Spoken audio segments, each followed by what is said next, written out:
স্বরাষ্ট্রমন্ত্রী অমিত শাহের হাত ধরে সদ্য বিজেপিতে যোগদান করেছেন নন্দীগ্রামের তৃণমূলের প্রাক্তন বিধায়ক শুভেন্দু অধিকারী। আর বিজেপিতে যোগদান করার পরই তৃণমূলের ওপর হুঙ্কার এনেছেন। আমরা এক নজরে দেখে নেব।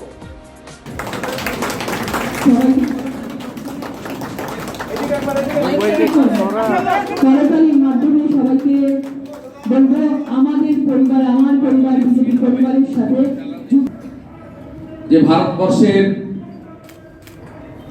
ভারতীয় জনতা পার্টির অন্যতম সংগঠক এবং দেশের প্রত্যেকটা মানুষের যিনি হৃদয় জয় করেছেন, যার নেতৃত্বে ভারতীয় জনতা পার্টি গোটা ভারতবর্ষে একেবারে কাশ্মীর থেকে কর্ণাটক সব জায়গায় জিতেছে, স্বরাষ্ট্রমন্ত্রী অমিত শাহ মহোদয় গত শনিবার বিপ্লবের তীর্থস্থান বর্ণপরিচয় স্রষ্টা বিদ্যাসাগরের মাটিতে আমাদেরকে গ্রহণ করেছে।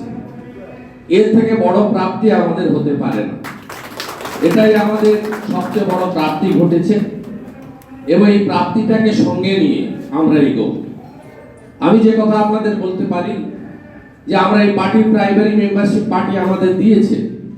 এই পার্টিটা এখন পৃথিবীর সর্ববৃহৎ রাজনৈতিক দল। এই পার্টিটা একটি শৃঙ্খলাপরায়ণ এবং জাতীয়তাবাদ, দেশপ্রেম, বহুত্ববাদ তাকে স্বীকার করে নিয়ে দেশ ও মাতৃকার চরণের প্রতি আত্মনিবেদিত একটি রাজনৈতিক দল।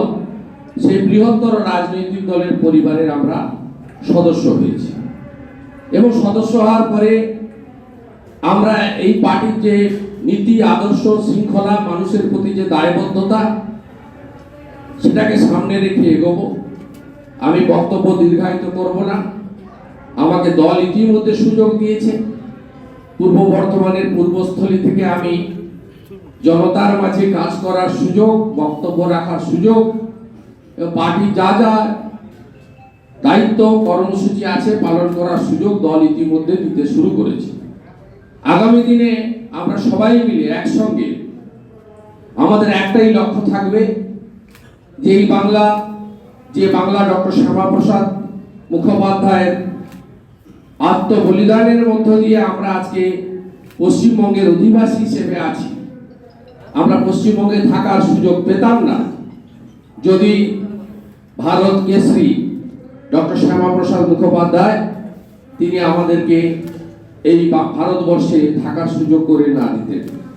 তাই আমাদের সকলের লক্ষ্য একটাই হবে যে এই বাংলাকে সোনার বাংলা গড়ে তোলার যে স্লোগান ভারতীয় জনতা পার্টি দিয়েছে সেটা পূরণ করার জন্য কাজ করা এবং শৃঙ্খলাপরায়ণ সৈনিক হিসেবে আমরা বিগত দিনে যে রাজনৈতিক দলটা করে এসেছি, সেই রাজনৈতিক দলটা তো এখন কোম্পানিতে পরিণত হয়েছে।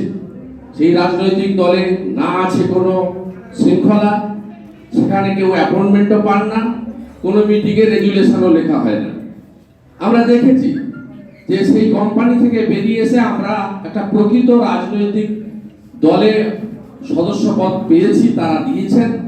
আমাদের কাজ একটাই হবে, আগামী কিছুদিনের মধ্যে বিধানসভা নির্বাচন হবে, সেই নির্বাচনে দলকে জয়যুক্ত করার কাজটা আমরা করব। ইতিমধ্যে সম্মানীয় দিলীপ ঘোষের নেতৃত্বে দল একটা বৃহত্তর জায়গায় গেছে, প্রধান বিরোধী দলে পরিণত হয়েছে।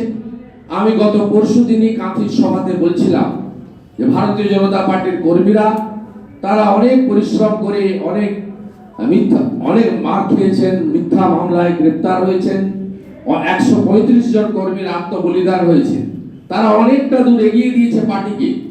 বাকি যেটুকু কাজ আছে আমরা আমাদের নিজ নিজ দায়িত্ব নিয়ে সেই কাজ আমরা করব এবং পার্টিকে আমরা সর্বোচ্চ জায়গায় নিয়ে যাওয়ার জন্য চেষ্টার কোনো ত্রুটি রাখবো না। এবং যে কথাটা আমি বারে বারে বলেছি, আজকেও মিডিয়ার সামনে বলতে চাই, সেটা হচ্ছে যে বাংলাটাকে মোদিজির হাতে তুলে দিতে হবে। কলকাতা এবং দিল্লিতে একই দলের সরকার যদি না থাকে, তাহলে আমাদের বাংলার যে অর্থনৈতিক অবস্থা সেই জায়গা থেকে এবং মূল যে সমস্যা বেকারত্ব, কেন্দ্রীয় কর্মসূচির পালন না করা, আয়ুষ্মান ভারত থেকে কাল প্রধানমন্ত্রীজির বক্তব্য আমরা অটলজির জন্মদিনে শুনেছি। আমি শক্তি কেন্দ্রে অংশগ্রহণ করেছিলাম, সেখানে শুনেছি তার যে আক্ষেপ যে কৃষক সম্মান নিধি যোজনা, গোটা ভারতবর্ষের সমস্ত রাজ্য বিচারধারা আলাদা আছে। সব রাজ্যে ভারতীয় জনতা পার্টির সরকার নেই, ভিন্ন ভিন্ন দলের সরকার আছে, তাদের মতাদর্শ তা আলাদা, কিন্তু তারা সবাই ভারত সরকারের এই কর্মসূচি গ্রহণ করেছে। আর পশ্চিম বাংলার ৭৩ লক্ষ কৃষক বঞ্চিত হয়েছে এই রাজ্য সরকারের জন্য। আপনারা প্রথম দিনই মডেলটা দেখলেন, একটা স্বাগত জানানোর আমাদের গ্রহণ করার ব্যবস্থা করেছে রাজ্য কমিটি। এখানে আপনারা এই আচরণটা দেখলেন, আমার লজ্জা হচ্ছে। এই পার্টিটা আমি ২১ বছর ধরে করেছি, সত্যি লজ্জা হচ্ছে। এই কালচার থেকে বাংলাটাকে বের করে আনতে হবে। তাই আমি অমিতজির সামনে বলেছিলাম, for the party, by the party, of the party ব্যবস্থা ৩৪ বছর ধরে বামফ্রন্টের সময় চলেছে। সেই সিপিএম এর ছেঁড়া চটিটা পায়ে গলিয়ে আমরা ২১ বছর হেঁটেছি, সেই একই ব্যবস্থা চলছে। একমাত্র ভারতীয় জনতা পার্টি পারে for the people, by the people, of the people ব্যবস্থা তৈরি করে। আবার যথাযথ শ্রদ্ধা জানিয়ে ভারত মাতা কি, ভারত মাতা কি, জয় শ্রীরাম, জয় শ্রীরাম, কৃষ্ণ কৃষ্ণ হরে হরে, পদ্ম ফুল হরে হরে।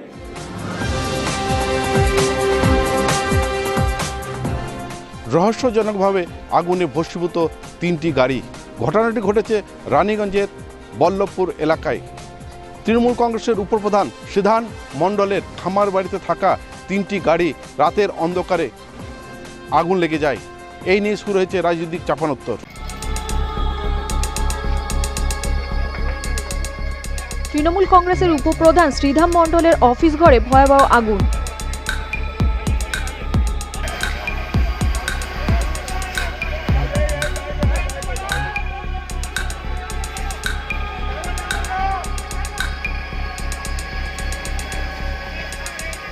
ভস্মীভূত দুটি স্করপিও গাড়ি ও একটি বোলেরো গাড়ি। ঘটনাটি ঘটেছে রানীগঞ্জের গির্জাপাড়ার ডাকবাংলো এলাকায়। বল্লভপুর পঞ্চায়েতের উপপ্রধানের বাড়িতে আগুন লাগার ঘটনায় চাঞ্চল্য ছড়িয়েছে গোটা এলাকায়।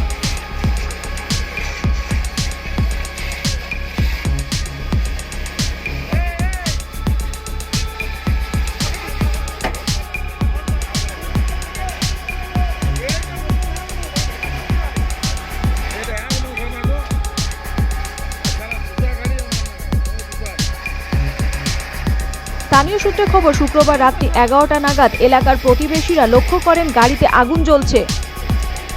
শ্রীধাম মণ্ডলকে খবর দেওয়া হলে তিনি ঘটনাস্থলে ছুটে আসেন। স্থানীয়রাই দমকলে খবর দিলে দমকলের ২টি ইঞ্জিন ঘটনাস্থলে পৌঁছে ১ ঘন্টার চেষ্টায় আগুন নিয়ন্ত্রণে আনে।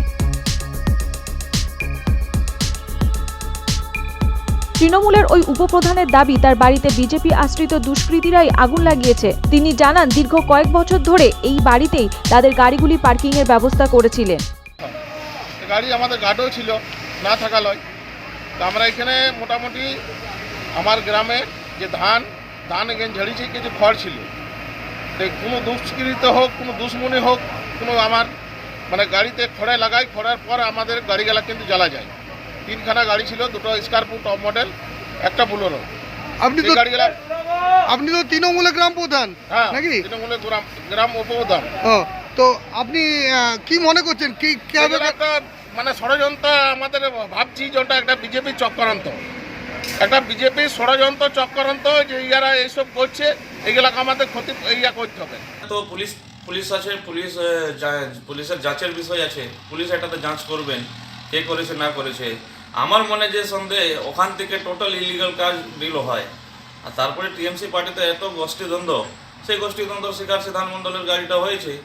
ওনাদের মধ্যে নিজেদের এত মারামারি টানাটানি আছে যে সেইগুলো এবারে রাস্তায় প্রকাশিত হচ্ছে। আর যখন টোটাল পার্টি তো দুর্নীতির সঙ্গে জড়িত আছে, কয়লা বলেলিন, বালি বলেলিন, লোহা বলেলিন, সব কাজ হয়। আর এই সব কাজ করতে গেলে এই সব জিনিস আজকে না কালকে প্রকাশিত হবেই, সেই শিকার হয়েছে সিদ্ধার্থ মণ্ডল। সম্ভবত পাশে থাকা ঘরে আগুন লাগায় আগুন দ্রুত ছড়িয়ে পড়ে। পুলিশ সূত্রে খবর, শর্ট সার্কিটের কারণে আগুন লেগে থাকতে পারে। সব দিক খতিয়ে দেখে তদন্ত শুরু করেছে রানীগঞ্জ থানার পুলিশ। যদিও এখনো পর্যন্ত কোনো লিখিত অভিযোগ জানাননি শ্রীধাম মণ্ডল। রানীগঞ্জ থেকে হরি ঘোষের রিপোর্ট, এএনএম নিউজ।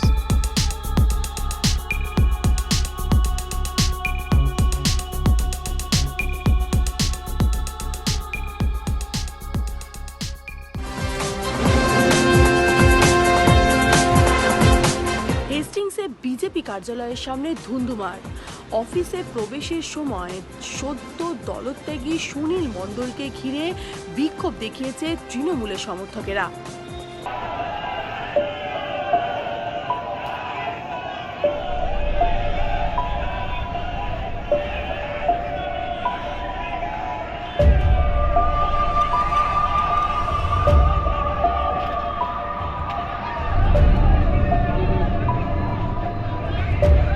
কে এসছে এটা আমাদের পার্টি অফিসে তৃণমূলের? এই তৃণমূলের লোক যাই না।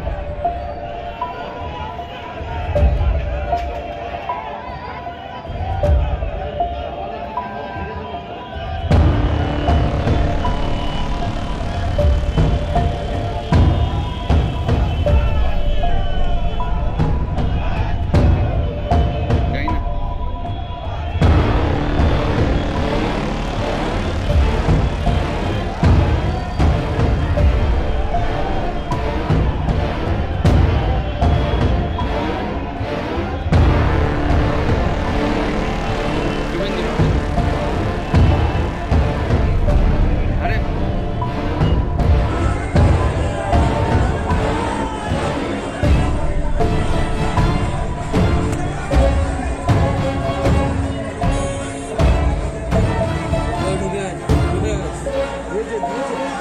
আরেকজন ঢুকছে।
সাত সকালে হাতির আতঙ্ক বাঁকুড়ায়। বাঁকুড়া 1 নম্বর ব্লকের কালাপাথর গ্রামে ঢুকে পড়ল একটি দলছুট দাতাল।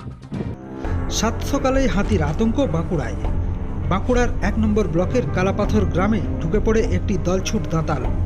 স্থানীয় সূত্রের খবর, স্থানীয় ছোটগাড়া জঙ্গল থেকে ওই দাঁতাল গ্রামে ঢুকে পড়ে।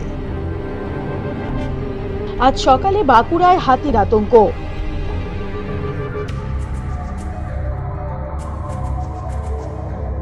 বাঁকুড়ার 1 নম্বর ব্লকের কালাপাথর গ্রামে ঢুকে পড়ল একটি দলছুট হাতি। স্থানীয় সূত্রে খবর, স্থানীয় ছোটগড়া জঙ্গল থেকে ওই গ্রামে হাতিটি ঢুকে পড়ে। হাতিটি গ্রামে ঢুকতেই আতঙ্ক ছড়িয়েছে।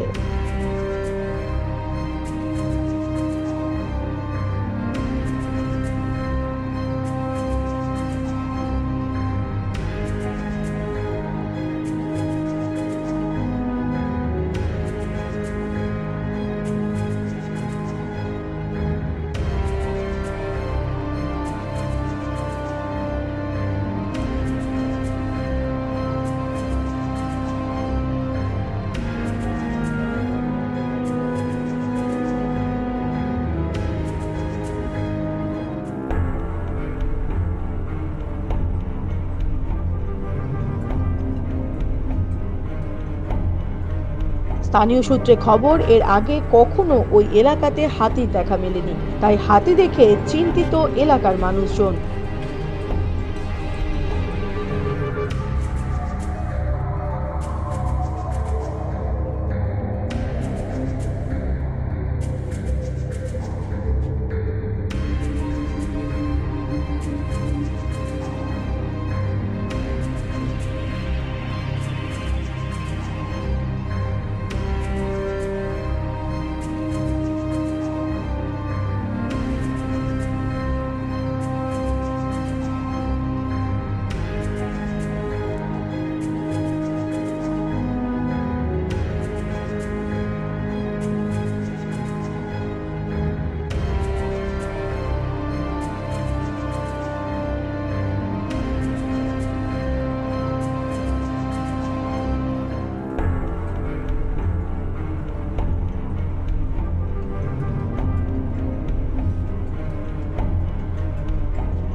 বাঁকুড়া থেকে বনমালী সন্নিগ্রহী রিপোর্ট এএনএম নিউজ।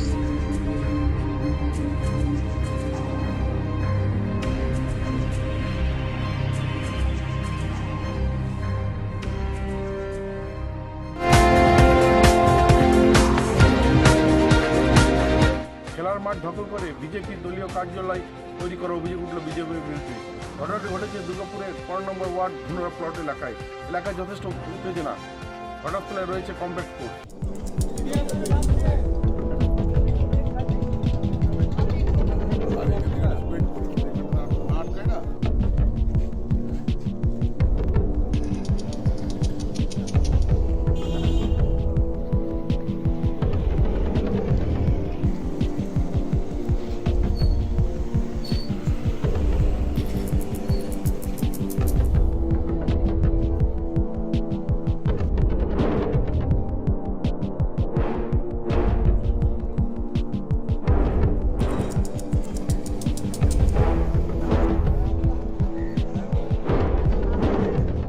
ভাঙচুর হয়েছে বলে একটা অভিযোগ আসছে, এই পার্টি অফিসকে ভাঙচুর করলো। দেখুন, পার্টি অফিস তো ওরা বহুদিন ধরে করার চেষ্টা করছে এবং তার জন্য আমরা ওদেরকে বারণ করেছি, অনুরোধ করেছি। পার্টি অফিস হয়তো ওরা নিজেরাই ভেঙেছে, কালকে এই ঘটনার পর নিজেরাই ভেঙেছে, নিজেদের পপুলেশন পাওয়ার জন্য, নিজেরা আমাদের উপরে দোষ চাপানোর জন্য। যে ক্লাবের ছেলেরা, আমরা তো ভাঙিও নি, এর আগে বারবার প্রশাসনের দ্বারস্থ হয়েছি, আমরা ওদেরকে বারবার অনুরোধ করেছি। আমরা তো, আমাদের জানা নেই, ওরা নিজেদের জন্য নিজেরাই ভেঙে হয়তো এটা প্রচারের আলোর জন্য আসার জন্য ওরা নিজেরাই ভেঙেছে, ওটা ভেঙে দিয়ে রাতের অন্ধকারে ভেঙেছে, ভেঙে হয়তো ক্লাবে ভাঙচুর করেছে, ক্লাবে সব ভেঙে দিয়েছে, লাইট মাইট সব ভেঙে দিয়েছে। মাঠ দখলকে কেন্দ্র করে এই এলাকাটা দখল নিতে চাইছে, কিন্তু যেভাবে কাল রাত্রে তাণ্ডব চালিয়েছে, আমরাও চাইলে কিন্তু কিছুক্ষণের মধ্যে তাদের সাথে সেই তাণ্ডব চালাতে পারতাম। কিন্তু আমরা তৃণমূল কংগ্রেসের দল সাধারণ মানুষের জন্য আছি, আমরা সাধারণ মানুষের কথা চিন্তা ভাবনা করে আমরা সেই দিকে ওদের খেলা ফাঁদে আমরা ফাঁসতে যাচ্ছি না। কারণ ওদের জবাব দেওয়ার মতন ক্ষমতা আমাদের আছে, মিনিটের মধ্যে জবাব দিতে পারি। কিন্তু ওদেরকে আমরা আপনাদের মাধ্যমে সতর্ক করতে চাইছি যে আপনারা দুষ্কৃতী আছেন, অন্য জায়গায় যে দুষ্কৃতি করুন, যেই দলে ঢুকেছেন সেই একটা দুষ্কৃতি দল, সেই দলের ভিতরে করুন, কিন্তু সাধারণ মানুষের সামনে করতে আসবেন না। বাইরের থেকে ছেলে নিয়ে এসে প্রায় 150-200 জন ছেলে উইথ আর্মস, হকি স্টিকস সব নিয়ে ঢুকেছে। কি করে গড়াই তো নিজেকে বলে বিজেপির নেতা, আর যারা বলছে আজকে সোনার বাংলা গড়বো, তারাই এরকম অশান্ত করছে। কোনো পার্টি অফিসকে কেন্দ্র করে ঝামেলা? হ্যাঁ, পার্টি অফিস, খেলার মাঠকে ওরা পার্টি অফিস বানাতে চেয়েছিল, যেটা এখানকার মানুষ যারা লোকাল পিপল তারা মেনে নেয়নি। যে একটা খেলার মাঠে যেখানে সবসময় খেলা হয়, এখানে একটা মেলা হয় গাজনের সময়, সেই মাঠটাকে তারা নষ্ট হতে দিতে চায়নি, তারাই অবজেকশন করেছিল। সেইটাকে ওরা পার্টি অফিস বানাচ্ছে, সেটা নিয়েও কিন্তু প্রশাসন প্রথম আটকে ছিল। কিন্তু কালকে হঠাৎ এরকম এসে রাত্রির বেলায়, কেন ওদের এত সাহস নেই কেন যে দিনের বেলায় এসে লোকের সঙ্গে কথা বলবে, কিছু বলবে? আমি খবর নিচ্ছি যে একটা ঘটনাটা ঘটেছে, কিন্তু আমাদের পার্টি যে পদ্ধতি আছে, মণ্ডল প্রেসিডেন্ট এবং জেলা প্রেসিডেন্ট অনুমতি ছাড়া কোনো পার্টি অফিস হবে না।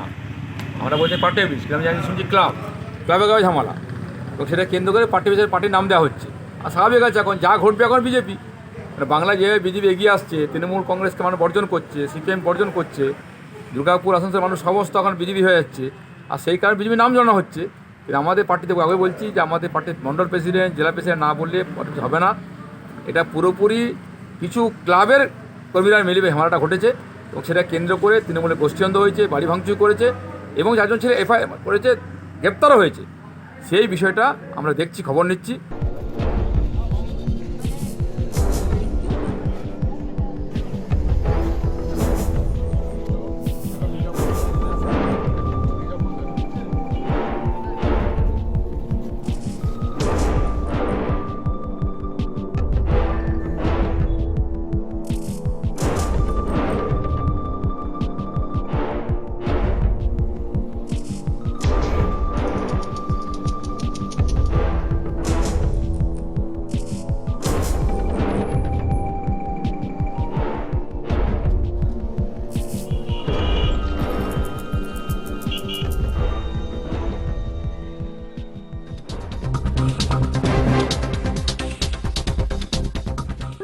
মহামারীর কারণে মলিন আয়ারল্যান্ডের বড়দিন। তবে এই বড়দিনের দিন এবং রাতের দৃশ্য ছিল সম্পূর্ণ আলাদা।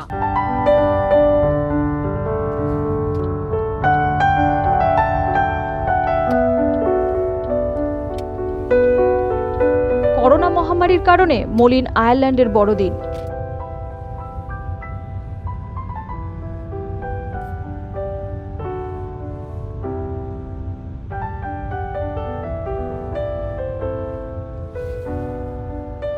দিন এবং রাতের দৃশ্য একেবারেই আলাদা। বড়দিনের মতন আলোক উজ্জ্বল উৎসবের আমেজ নিতে এএনএম নিউজ এই প্রথম হাজির আয়ারল্যান্ডে।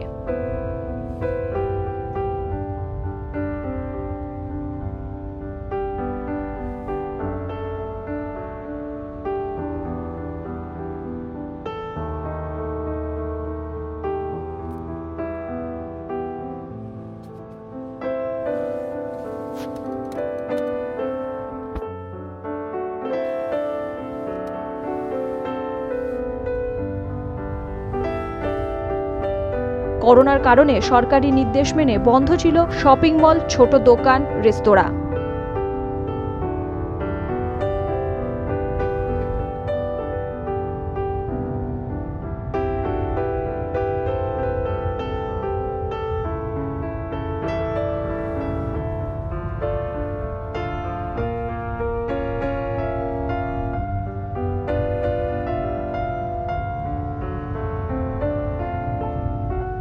এই বছর আয়ারল্যান্ডবাসী কেবল তাদের বাড়ির ভিতরে প্রভু যিশুর জন্মদিবস পালন করেন।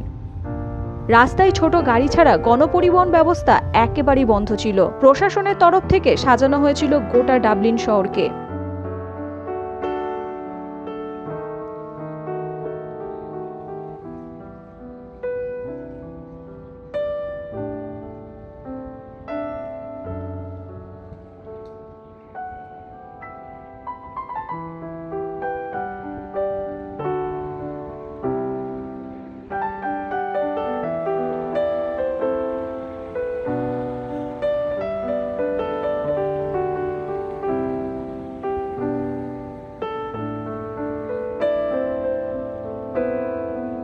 উৎসব ঘিরে রাতের আয়ারল্যান্ড সেজেছিল নানা রঙে।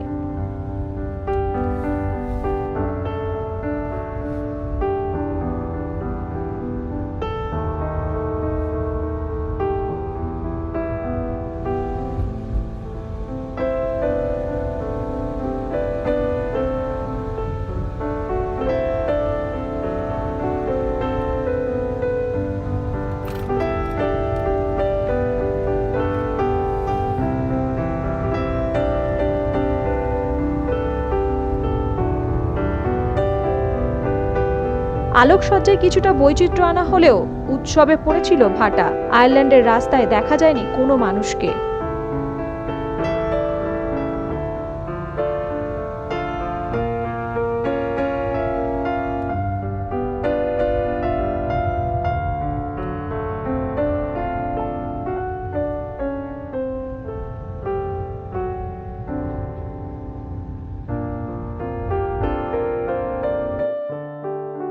এক অজানা আতঙ্কে ডুবেছিল গোটা শহর।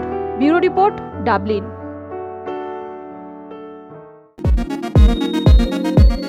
সমস্ত খবরের তৎক্ষণাৎ আপডেট পেতে সাবস্ক্রাইব বাটনটি ক্লিক করে বেল বাটনটি ক্লিক করুন।